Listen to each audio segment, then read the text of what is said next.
Soit un prisme dont la base est un triangle rectangle isocèle constitué de verre à indice de réfraction n.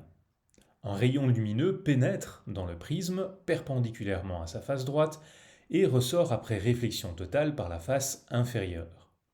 Sachant que le prisme est entouré d'air, quelle doit être la valeur minimale de n pour qu'il y ait réflexion totale?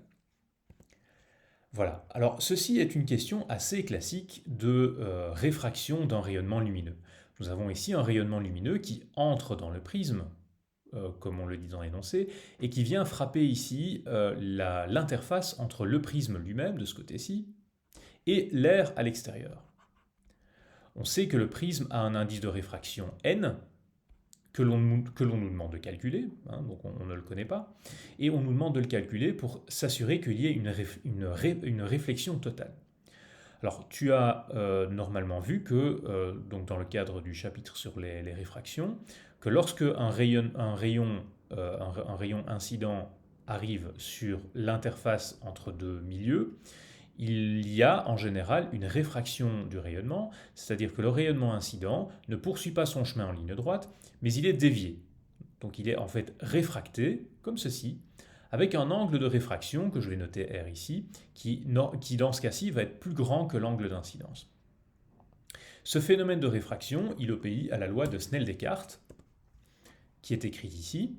La loi de Snell-Descartes nous dit que si on prend donc l'indice de réfraction du milieu incident et le sinus de l'angle d'incidence, donc ceci c'est ce qui se passe au niveau du milieu incident, du milieu d'incidence, et bien tout ça c'est égal à l'indice de réfraction du milieu de réfraction fois le sinus de l'angle de réfraction.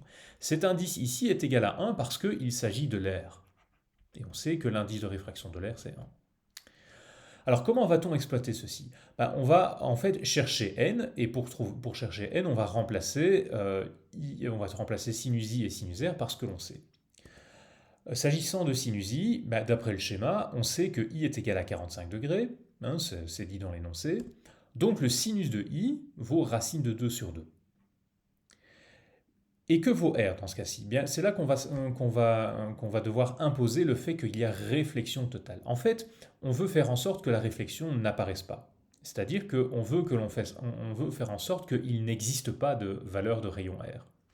Pour ce faire, on dit que R n'existe pas. Pour ce faire, on va imposer que le sinus de R est plus grand que 1. Puisque vous savez que tant que le sinus de R est compris entre moins 1 et 1, vous pourrez trouver une valeur de R. Par contre, si le sinus de R est plus grand que 1, dans ce cas-là, il n'y a pas de valeur de réfraction. Et c'est dans ce cas-là que la réfraction n'apparaît plus, mais que nous n'avons plus qu'une réflexion. Voilà, eh bien, on va mettre tous ces éléments ensemble. Donc, première chose, n fois sinus i devient n fois racine de 2 sur 2. Et de l'autre côté, i fois sinus r, on sait que tout ça doit être plus grand que 1. Ce qui veut dire que finalement, n fois racine de 2 sur 2 doit être plus grand que 1. Il ne reste plus qu'à faire passer racine de 2 sur 2 dans le membre de droite pour trouver que n est plus grand que racine de 2, ce qui correspond à la réponse C que vous voyez ici. A bientôt sur Le Bon Prof.